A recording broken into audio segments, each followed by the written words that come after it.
Welcome back to Bag Talk, y'all. And today we have the beautiful, the intelligent Toni, the creator. How you doing, Toni? I'm doing good. How are you? I'm good on this rainy day. But all right, let's go ahead and just jump into it. What made you want to go into the psychology field? So ever since seventh grade, it was always psychology. Like I've never had to change my major.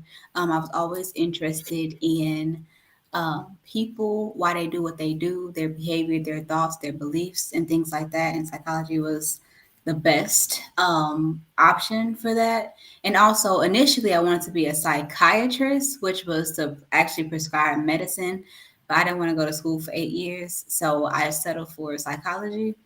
um, and again, I loved all of my psychology courses and things like that. Until this day, I feel like I'm still doing a lot of psychology work, just not in the formal way. So, Okay. Okay, so you got a bachelor's in psychology, if I'm not mistaken. bachelor's in psychology and business. Oh, okay. I didn't know the business part. Okay, Yeah. okay. So, what made you not want to go further? Because I know that you have to get further education. If you want to become a therapist, like what made you not want to get that master's degree or just become a So, therapist? Period. I started my master's degree, and eventually it was just like, what's the point? For several reasons. One was because um, you learn everything on social media, on YouTube, through books. So why am I spending thousands and thousands of dollars getting in debt when I'm literally teaching myself in school anyway? That's the first thing. Second thing is I realized that psychology is just like a lot of the other systems in life, and it's very racist, very biased, and it's very uninclusive. So it's like I'm learning all of these things but can't really help the people that look like me because you're not teaching me anything that's going to benefit them. And that was really the main reason why I'm just like, I can still help my community without being in more debt than I'm already in Mm. college. So, Okay, so give us some examples of how is racism and some white supremacy involved in that field. Like, give some examples if you can. well, first of all, when it comes to diagnosis, right, we have like depression, anxiety, schizophrenia, those types of things. Like when a psychiatrist or a psychologist is diagnosing a client, there's like a checklist of things you must have in order to have the title depression or anxiety. A lot of the things that are on the checklist are from a white person's perspective, is what it looks like in a white person. So we understand that depression can look very different, based on gender, based on race, all those things. But when it comes to like that checklist, again, it's typically for white males. And you Mm. know what I'm saying? Only white males really benefit from that checklist of criteria. So many people are being misdiagnosed or undiagnosed and not treated. So yeah, stuff Okay. like Okay. Wow. I guess I never just thought about it like that, because I didn't go into that field. But you know what? They always do prescribe, just take these drugs, Like, I'm like, that. Mhm. no, I need help. Like, because drugs might take away, the pain for a little while, but eventually you got to come back to the problem. Exactly. And Yeah. also like there's no, I'm not gonna say no, but there's limited cultural competence. Like over 85% of all psychologists are white. Like me as Whoa. a black person, or as a black client, like there's severe disconnect between me and the therapist already. You don't understand much about my culture, and if you do, it's probably a stereotype, or unrealistic or untrue. So our interaction is already inauthentic and biased and whatever else. So yeah. Mm. Dang, I didn't know there was that many. Wow. Is that many therapists? That's white. Yeah. So, what's the benefits of having a black therapist? Like give some examples of having a Well, book? first, it's just I think it's a little bit more safety. I feel like a little more calm to be more transparent with my experiences just because you look like me. Also, there's a culture understanding. So, I know a lot of Black people are religious, or at least have similar religious beliefs amongst one another. So if someone were to say, "Well, the Spirit told me X, Y, and Z," that's kind of common, right? When it comes to religion, Hmm. we hear that often in church. But if I were to say that to a white person, a white therapist, oh, she got schizophrenia. She hearing voices. Oh, she's experiencing psychosis type shit, right? Like that's that. Okay, okay. Wow. You know what? Now that you say that, it does make a lot of sense. Like if you're not from our culture, you're not gonna understand us and some of the stuff that we say, like certain slang, just even just certain of the phrases, like you said, like the church thing, like they're not gonna understand that because they don't go to a black church. Exactly.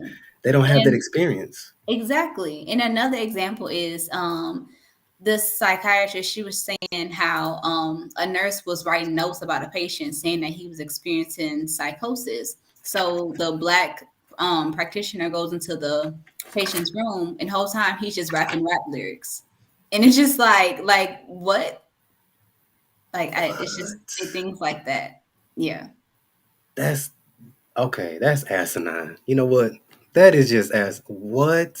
Yeah. So So they giving out false literally, diagnosis just because he's just because she's unaware of what behavior looks like in other cultures.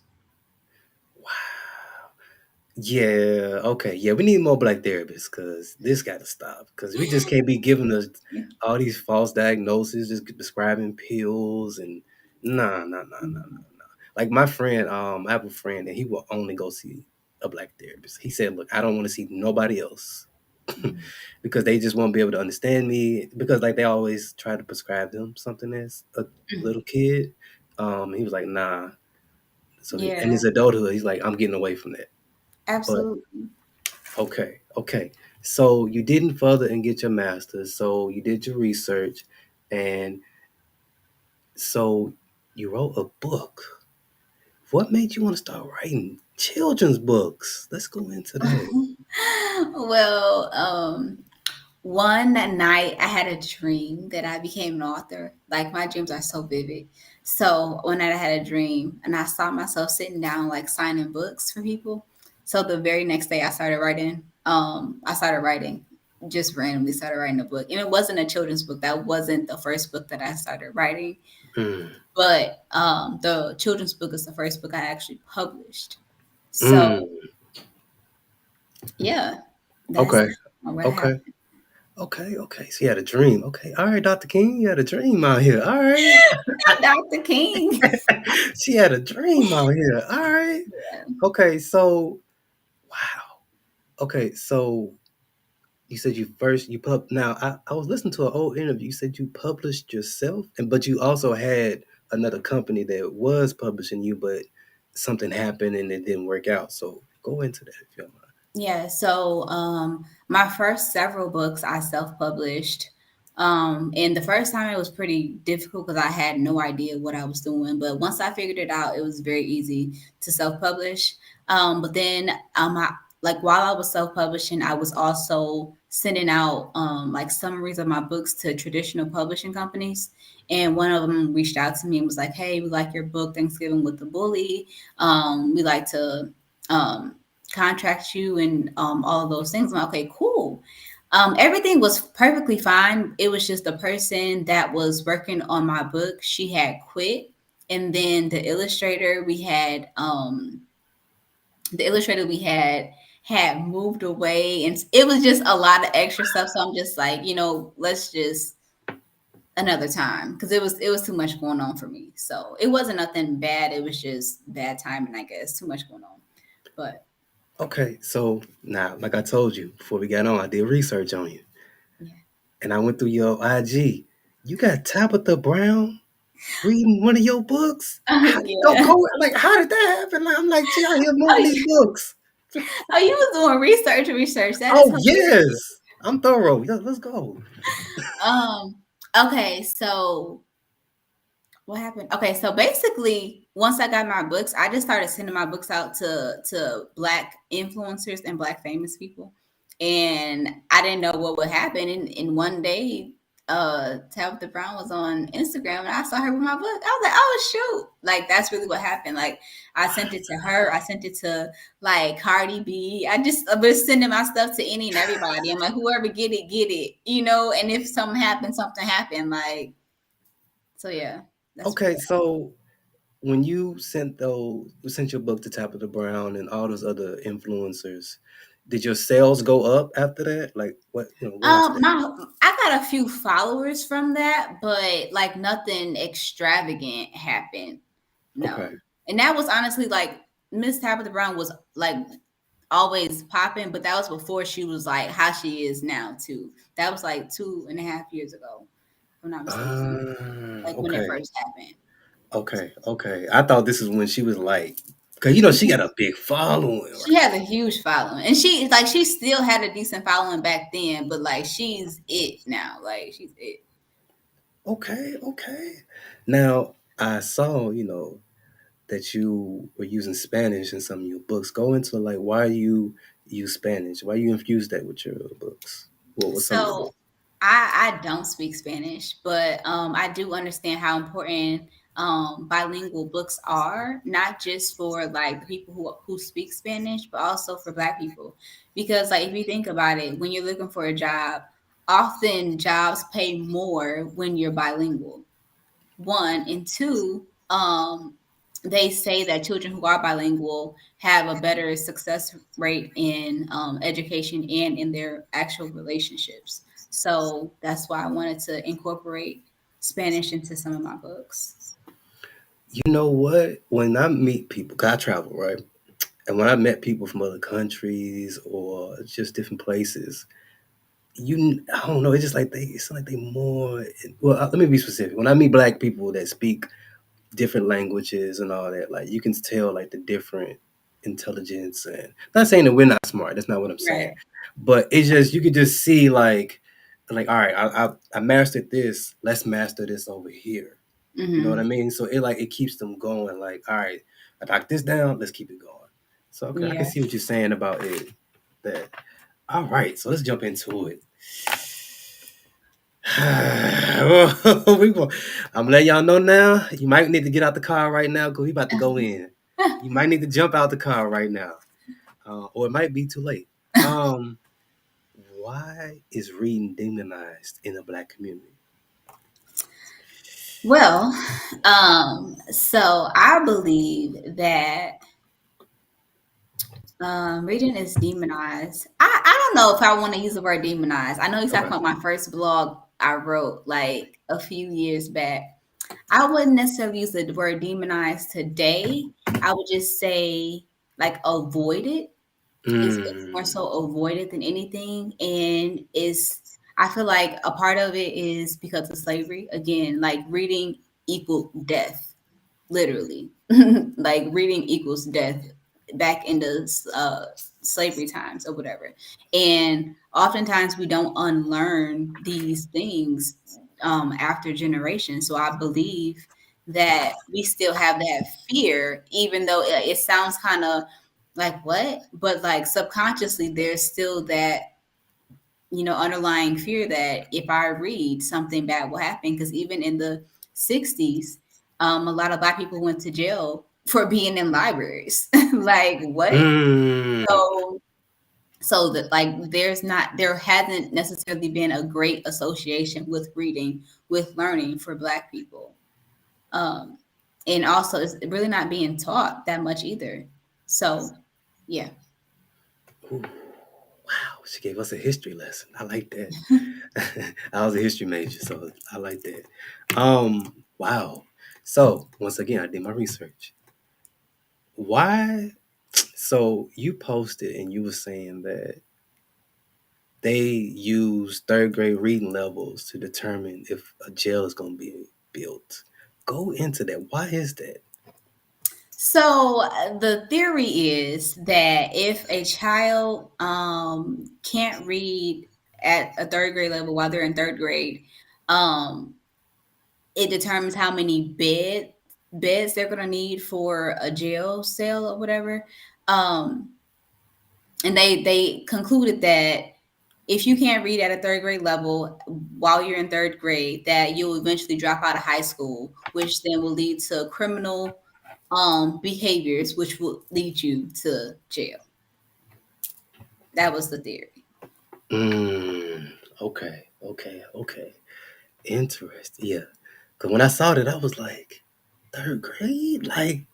Like they still kids. Like I was going to assume they was going to start maybe middle school, late in middle Mhm. school, but the fact that they started third grade, that's Yeah. crazy. Like, okay, all right.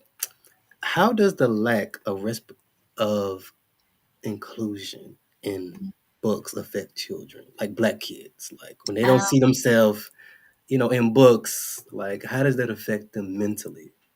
I mean, I feel like it affects us in so many ways, consciously and subconsciously. Like I feel like one of the best examples is when Black Panther first came out. Right when we saw that, like like the movie theaters were freaking flooded with Black people. Wakanda Forever for freaking months after the movie came out. Yes. You know what I'm saying? Everybody was Black Panther for Halloween that year. Like it was powerful, right? Why? Because we saw so many of us on the screen in a positive manner.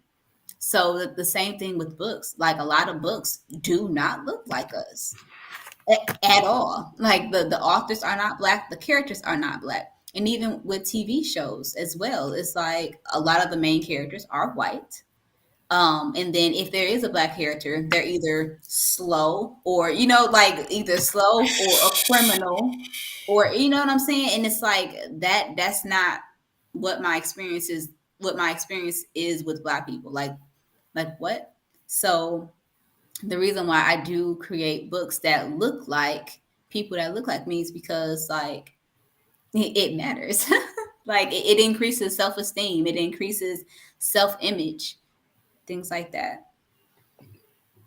Okay, yeah. So I'm gonna give you a testimony. I had to read Huckleberry Finn growing Mhm. up, and that is the most racist white supremacist book you could ever read.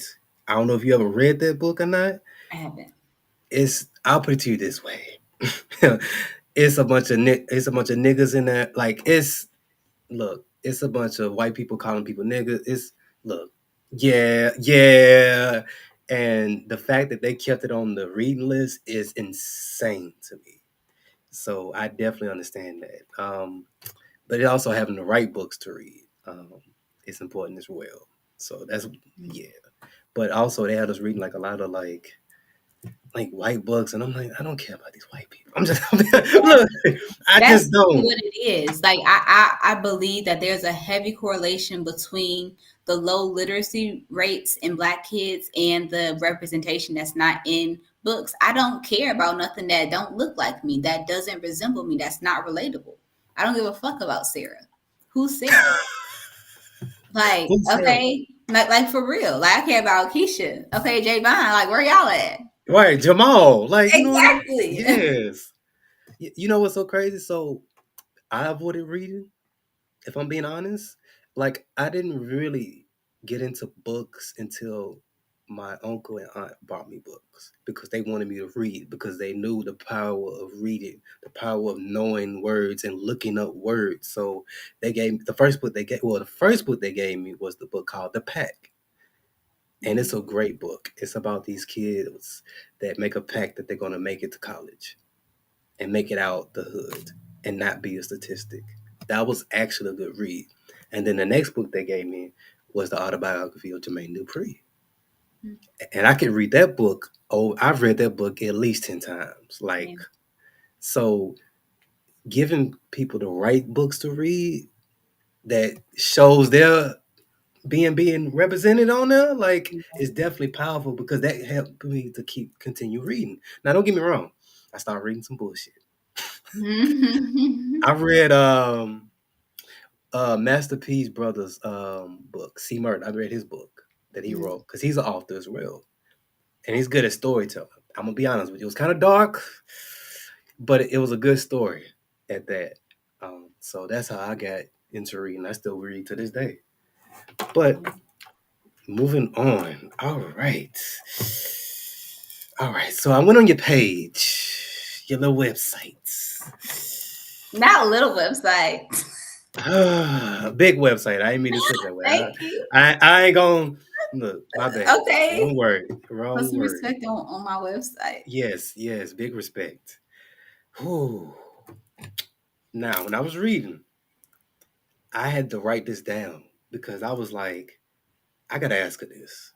So, how has the increase in schizophrenia diagnosis amongst Black people heavily influenced by the civil rights movement? Go into that. Okay. That was my So, research. um, so what was I reading? No, I was watching a video on YouTube, and they were letting me know. Um so schizophrenia in civil rights movement. So we know what the civil rights movement is. And so a little bit about schizophrenia is it's basically a mental health disorder where you experience delusions and hallucinations. So delusions are you think thoughts that aren't true. Mm, Um I'm God, I have all these powers, I'm the savior of the world type shit. The CIA has hacked my phone, they're looking for me, that type of thing. Hallucinations are seeing, hearing, smelling things that aren't real. Okay, oh, I see a ghost, I see whatever. Okay, so basically, what these professionals, white professionals, concluded was that um, because so whoever participated in the civil rights movement possibly had schizophrenia because they were out of touch with reality. They were out of touch with reality, so they potentially had schizophrenia. Also, during the civil rights movement was the increase of like the Islam religion, so that also meant that a lot of people were changing their names, right? So mm. because I tell you that my name is whatever, but on my birth certificate it says something else. You're out of touch with reality because that's not true. These two things aren't in alignment. So you must be crazy. You must be. You see how they demonize us? Yeah, for sure. Just for the little things. Yeah. Just the little things like that. They're like, oh, he must be they must be crazy. Like they just can't be Absolutely. saying they getting rid of our names and trying to Yeah, change. Like, literally. because I have a couple Muslims in my family, and like they're not crazy. Of course not. Like, They're the most intelligent people that I know. hmm Because they study. Like, the old Tupac line, are you a Muslim now? No, no, dope game. I have that uncle that's like that. hmm You know what I mean? Went to jail, for doing what he was doing and got out, and now he's a Muslim. You know hmm what I mean? So yeah, that's wow. They really demonize us like that. But all right, let's get into the blog. Because you love to write. And I love your writing. Thank you. Now, the first one I read, which I think everybody can relate to, is called The Corner Store and the Candy Lady. Go into that. Like what? Because you were talking, basically you were talking about food deserts. That's Mhm. basically what you were talking about. But what made you want to write that? So a lot of my writing just comes from my experience, either from my personal experience or from just observation of my community. So the corner store and a candy lady, it was just because growing up, we stayed at the candy lady house. Okay, my auntie was the freaking candy lady. Shoot, like hot Cheetos and cheese with jalapenos and meat. Oh my gosh. Anyways, so just just those memories, but then realizing that these foods are so not good for us. However, this is kind of what we have to eat compared to other neighborhoods.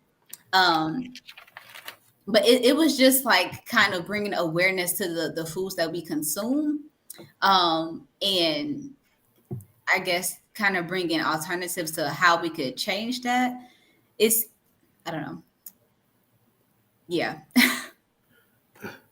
Okay, because um, yeah, because you connected it back to even slavery when they gave us scraps, like, and that's what we're eating right now. We're eating not the best foods for us, but that's all that we have.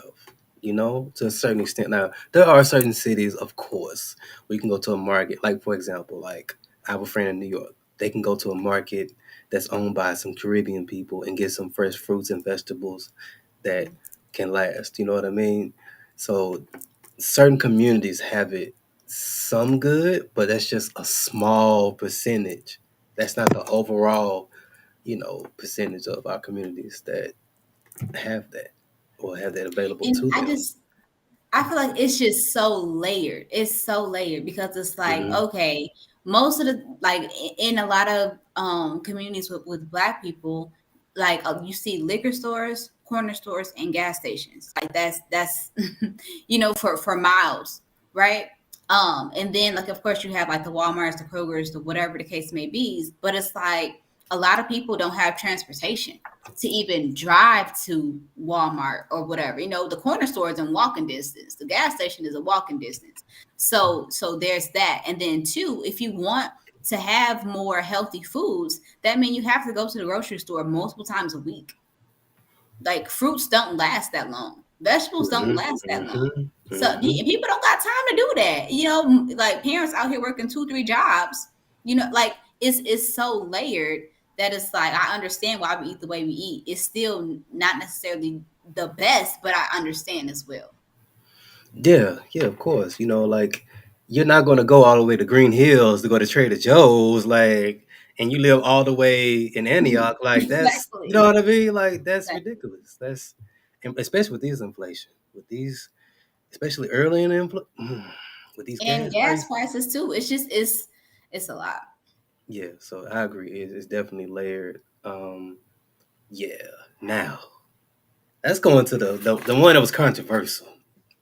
All of them controversial, damn near. Yes, they Which are. one? Amen and anxiety. Oh yes, I got the title.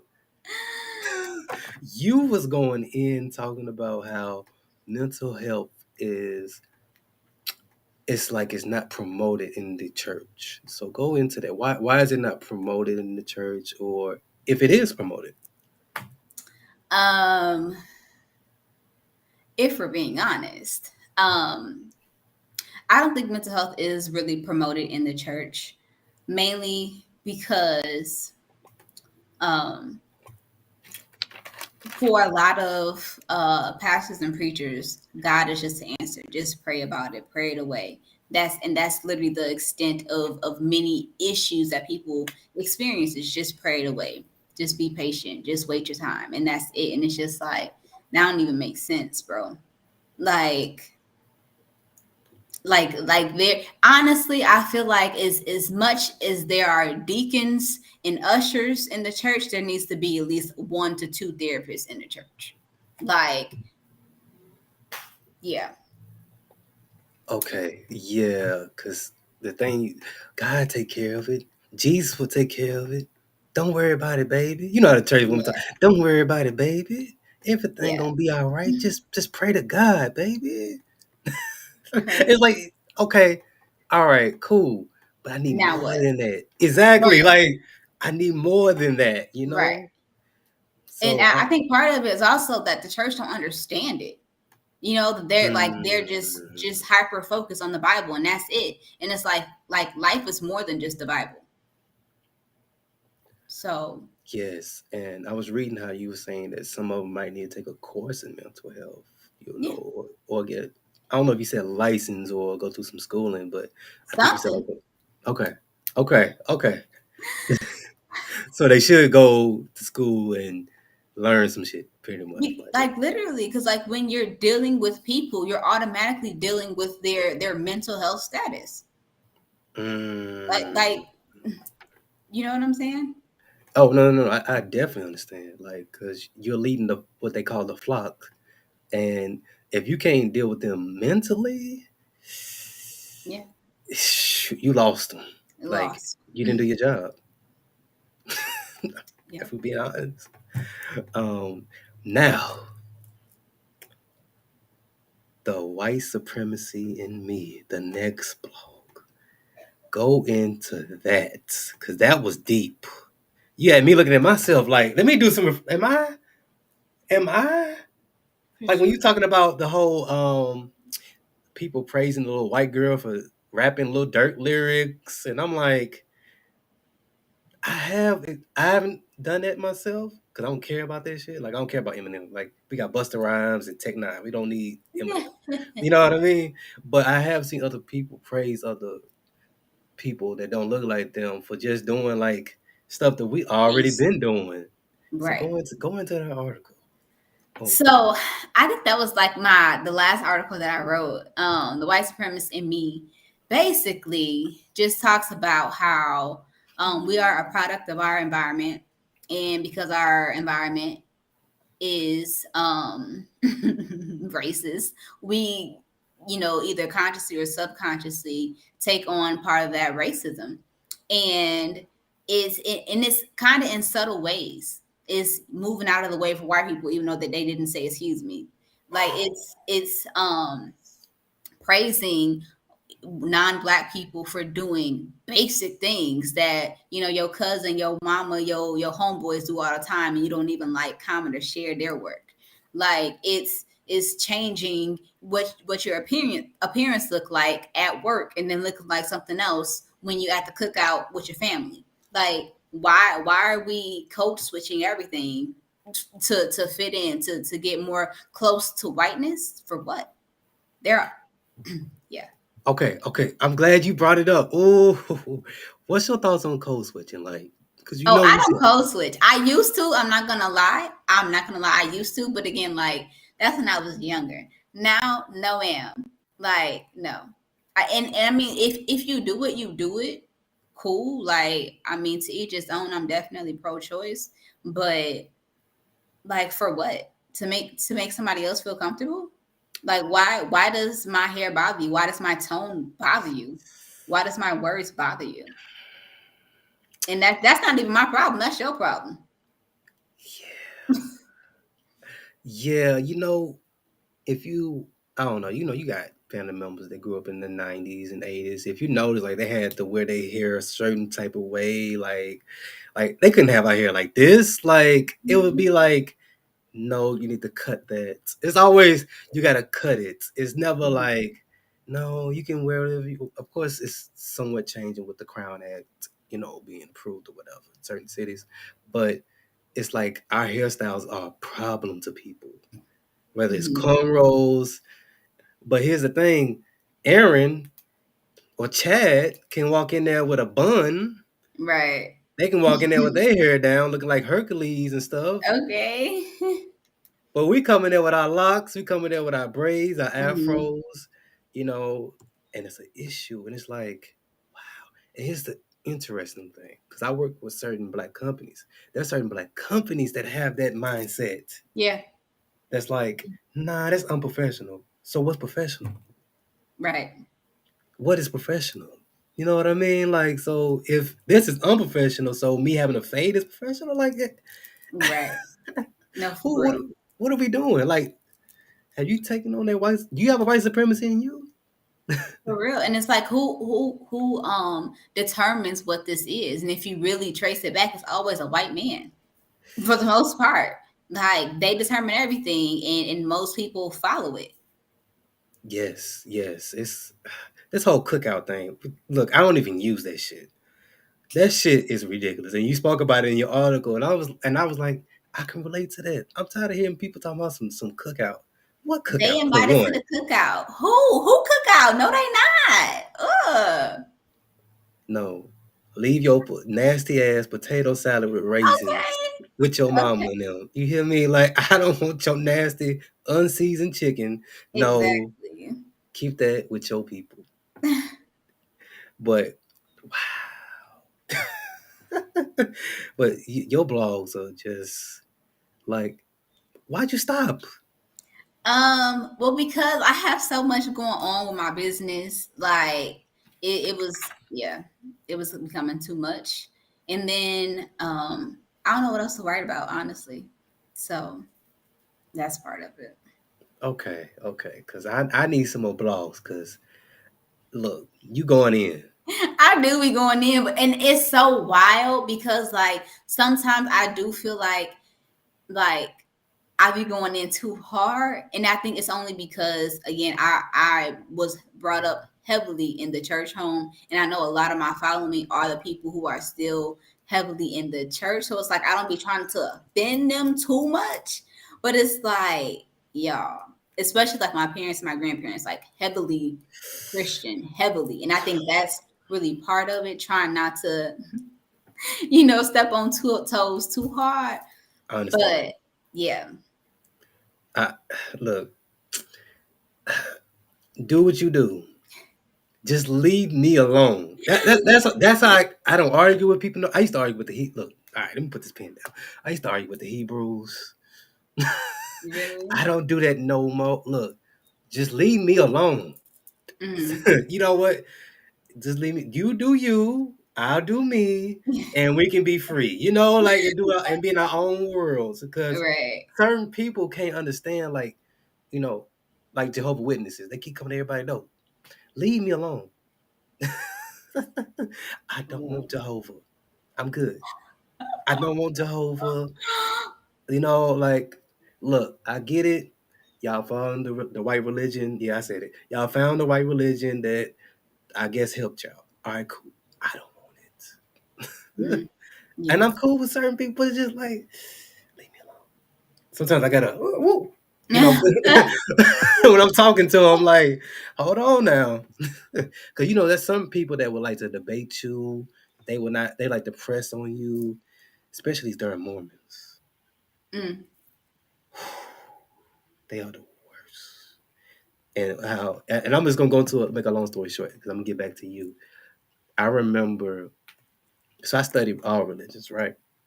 So I know about their little racist past. And I was talking to some Mormons. I was like, "So what's up with y'all saying that black people were demon or demons and um, we are not God's chosen people?" Like, so what? How did that change? And they just look dumbfounded, like, and then they'll give me some BS excuse like, "Well, that was the old Mormons. This is not the modern Mormons." I'm like, "You have a good day. I'm not doing this today. Mm. I'm not today." In the words of Beyonce, you will not break my soul. You won't break my soul. Mm-mm. Not today. You won't break my soul. Well, yeah, that's just a little bit. I know I went off on a tangent, but it's just when you talk about religion, because I've debated them all. Seventh Day Adventists, Muslims. Mm, mm. Anyway, now early on when you was doing, what was your first pop ups like? When you was trying to get your book out there? Like, what were some of the pop ups you did? So my very first pop-up shop was with the Shop Black Nashville with T and Greg. Yes. Um And mind you, okay, so I'm such a random person. Like I just be doing whatever, whenever. And I just saw a post, it was just like, hey, we having a pop-up shop. And I'm like, okay, well, so I just registered. And again, this is my first pop-up shop ever. I didn't know what the Mm. hell I was doing. So all I brought was my table, my books, and a chair. And I come to this event and I see everybody got these big tents, signs, and I'm like, oh, y'all didn't come to play. I need to step my game up. Like, whoa. But I still did really good, especially on that very first pop-up shop. And then I just started doing pop-up shops every weekend, multiple times a weekend, after that first one. And it's been honestly a really good experience. Okay. Okay. Um. Now, did you receive a lot of support from friends and family helping you out with your business, getting your business out there? I know you said that you got you did very good at the first one, but like, did you receive support, or like, was there like a? Because you know, sometimes with business, you go through like a dry stage, where Yeah. no support. Like I'm talking about, like just find people buying your stuff. So like, how was that? In those stages. Well, when I did the first pop-up shop, I had just moved down here. So I didn't even know Mm. anybody. So, but the support was still crazy. Like it was, I was still getting like a lot of support, and networking as well. My business honestly didn't start to pop off until I came here to Nashville. So my dry spell was when I was back at home. Uh, yeah, Okay. Oh, interesting. So you see more support from another city that you're not from yeah. than your own city. That's crazy. And mind you, like besides my family is extremely supportive. But like Okay. other than that, like it's but that's how the culture is back at home. It's really weird. It's very weird. So yeah. Mm. So I am a Nashvilleian. So we, especially black people here, we will support you. I You know see. what I mean? Like as you see, Yeah. like you know what I mean? Like we want y'all, we want black people here to win. Like that's just it's been like that. Mhm. Like don't get me wrong, we got our foolishness, we got our negative stuff going on in our community, but for the most part, we will support you. Mhm. It don't matter if you from the hood. It don't matter if you from corporate America. It don't matter if you from, I don't know, you grew up on a farm somewhere. Mhm. We will Mhm. support you, Yeah. especially if the product is good. And I'm gonna get to that too. Your coloring book. Speaking of that, so when I bought your coloring book, I was doing that because for one, I was fasting that day. I was gonna be fasting that weekend, and I wanted to keep my mind productive Mhm. by coloring. So, what made you create the coloring book for adults? Because I feel like I was in my youth again. Yeah. Again, like my ideas just comes to me and I just do it. Like I literally have a long list of things that I want to do. And a coloring book was one of them. So I'm just like, hey, let's just make it. There's honestly not often like some big idea behind my projects. It's just that I wanted to try it and I did it. So, and most importantly with the coloring book, I needed the characters to look black. That was the main thing, and to show black culture. So Man, like my favorite one is the people in the gym yeah. because I work out. So that was like the one I could really. I mean, I related to all of them, but that was the one that stood out because that's a part of my lifestyle is working out. So when I saw Mhm. that, I was like, wow, this is. And there's all black people in the gym getting it in. Getting it Like in. yeah. But what's some benefits of drawing and coloring? Like, what does that do for the mind or just the body? Period. Well, for one, it's a stress reliever. Mm. And I also believe that it connects you to your inner child, which is always a good thing to check in with your inner child. And it helps with memory and with focus as well. So Mm. Well, I'm gonna let you know right now. I was focused. yeah. I was when you gave me them little markers. I was in here. Like, I was in there just mixing up colors and just, you know what I mean? Like, now look, I can't do it like you did it. What I you ain't, a- mean? I ain't an artist like you. You was killing it coloring it. My stuff looked like chicken scratch a little bit. No, Like, I see. I didn't even color that. Like I had somebody else color it. wait, hold up. So that wasn't even you? You talking about the The one color you posted. pictures that I Hmm. posted? Yeah, no, Hmm. no, no. Oh no, oh no, that was not me. Okay. I was thinking that was you, but you posting up somebody else's. Okay. Ain't See, nothing that's wrong the with thing though. Like people, I feel like people don't understand that you don't need to know how to do everything. Like I found somebody to color because I'm not the best at coloring. I found someone to translate my Spanish books because I don't speak Spanish. I found someone to edit because I know I'm trash at grammar. Like you don't need to know how to do everything. Just find somebody who does. And how did you go about finding these people, or did they find you? So the girl who colored those coloring pages, I used to work with her, and she used to color stuff for the company all the time. Like, can you color this for me? She was like, yeah. So I mean, that's the other thing. All you gotta do was ask. That's it. Like, I have a friend that speaks Spanish. Hey, can you translate this for me? Sure, thank you. Like, it's just simple as that. Okay, so wow. Now, do you have a team or is it just only you? It's just me. That's it. I Yeah. did not. Okay. I was thinking that you maybe had like maybe one other person I besides. wish it's coming though, because it's oof, yeah, it's coming. But Okay. it's just me. It's just you. Okay. So why did you name, even though I know you did your name change, but we're gonna get to that. Why did you name it Mind of Gold? Again, like whenever something comes to me, I just go with it. I remember literally just being at home one day and the name Mind of Gold just came to me. I'm like, okay, we can go with that. And that's what happened. So you just, Literally. you just went with the flow. Went with You- the flow. Okay, and why the name change? Because I like Mind of Gold. I know. I do I like too. that. It sounds Like profound. Like it just stands out. Mind of Gold. Like go ahead. I know, and we've been Mind of Gold for the past 3 years, but because I'm transitioning, like I'm doing like a massive transition with my business, and I'm just like, I want something a little bit different, so I changed it to Public Library. It's Public Library, but it's spelled black, so PUBLACK instead of PUBLIC. So yeah, Okay. I'll go with Public Okay. Library. Uh, Okay. Because I like Mind of Gold. I, Like that. I do too. But It is what it is. But you know what? Change. You know, it happens. it You know. happens. Yes. Yes.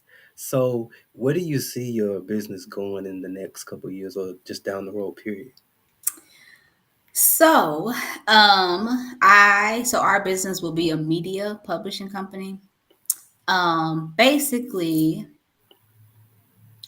so we'll have like different sectors in our business. So we'll be publishing books, then we'll be publishing other authors' books. So we'll be a publishing company for books. Then we'll have like a podcast section and also a black newspaper subscription as well. Like we have a whole little shindig on what's to come. So yeah. Okay.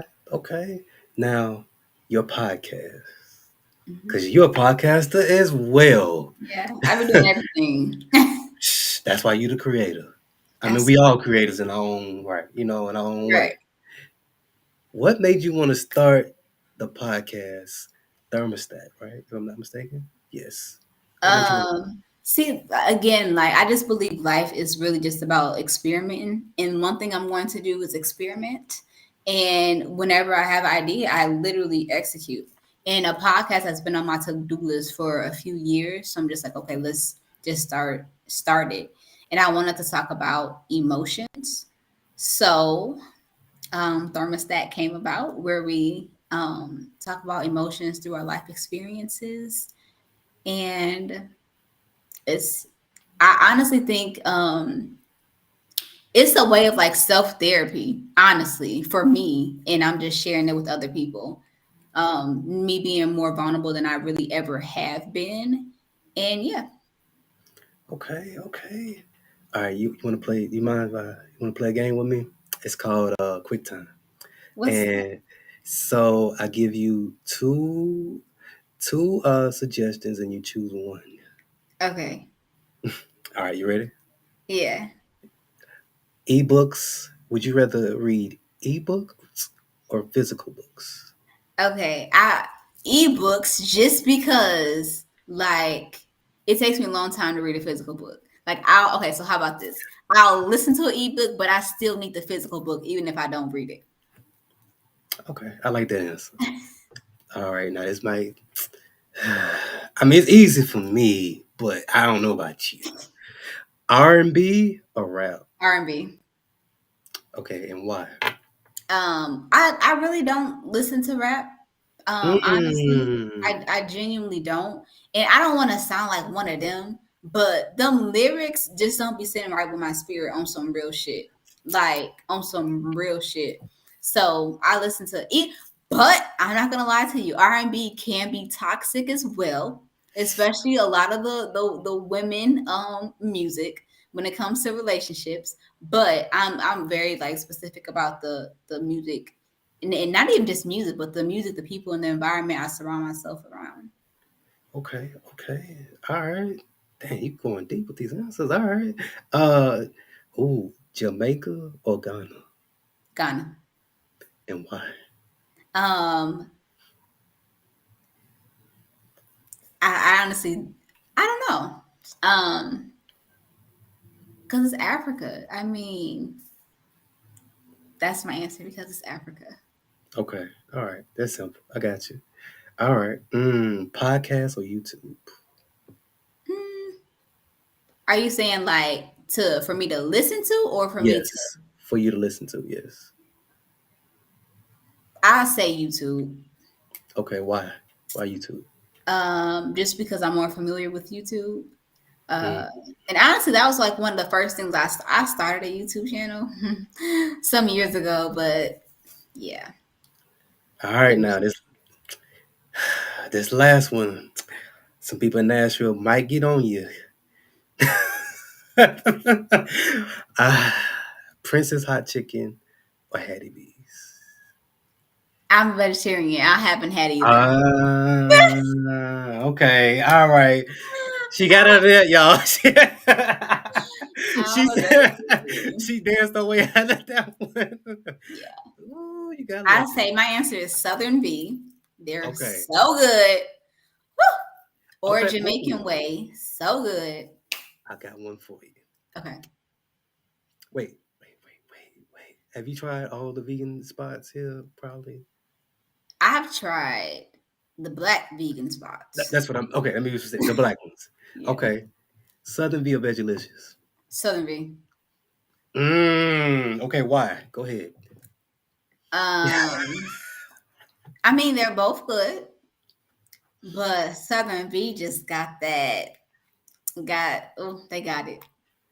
You know what? I gotta agree with you. You know what? I'm gonna join you with you. Look, let me grab the Yeah. mic. So like Southern V is like when I say I'm there at least once a week, I'm dead ass. Like their food is so good to me.